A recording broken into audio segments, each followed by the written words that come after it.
You want to wake up early and get a solid hour of deep work on your side hustle before your 9 to 5. But instead you hit snooze, you scroll TikTok, you tell yourself you're going to do it after work, but by then you're exhausted. And the worst part, when was the last time you felt genuinely motivated to work in the mornings? I get it, I've fallen into that trap. Before shifts in the hospital, I'd wake up and waste time. My brain was fried with cheap dopamine, scrolling, going on YouTube, or just responding to emails or WhatsApp notifications. Since then I've been able to turn it around, and most mornings I get at least 1 hour of deep, solid work on my business before my 9 to 5 or shift at hospital. And in this video I'm going to show you how to do it in yourself so you can reverse your dopamine burnout. Alright, let's clear this up first. Dopamine burnout is not a lack of willpower, and it's not you being lazy. Here's what's happening. You're flooding your brain with dopamine all day long through TikTok, YouTube shorts, junk food, and your brain gets used to these instant rewards, this endless novelty. That's why you can't focus. That's why projects or tasks you even want to do feel hard. Your reward system is overloaded.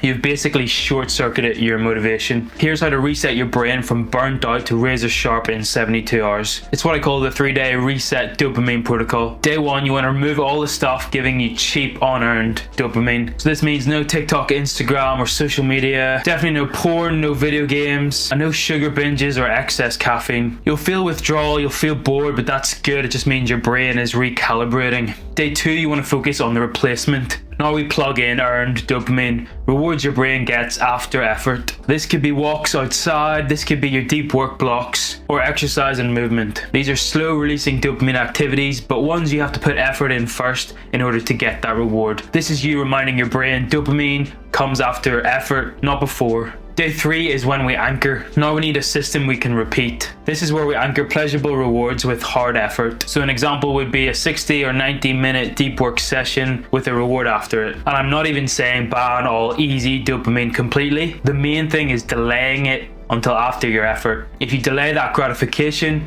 your brain links the reward that it gets from these activities with the effort you first put in. And over time, your brain's gonna naturally crave the hard effort. Flip the order of pleasure and work. This one change will double your energy. So how do we make this stick? You don't need a detox, you just need dopamine discipline. Here's your long-term game plan. Block distractions. You can use screen time for this or airplane mode. Number 2, you wanna track earned and unearned dopamine. You could use a simple journal and a simple system. +1 for 1 hour of deep work, -1 for those times you catch yourself scrolling. The main thing is you want to produce more than you're consuming. Finally, you want to end your day with a quick audit. What gave me energy? What took energy away from me? I've created a free dopamine reset tracker which includes this 3-day protocol you can download in the description. And most people won't take action on this video, but you will. I know you will. If you take action on this 3-day dopamine reset protocol, you're gonna come out a different man. If this video gave you value, I will see you on the next one.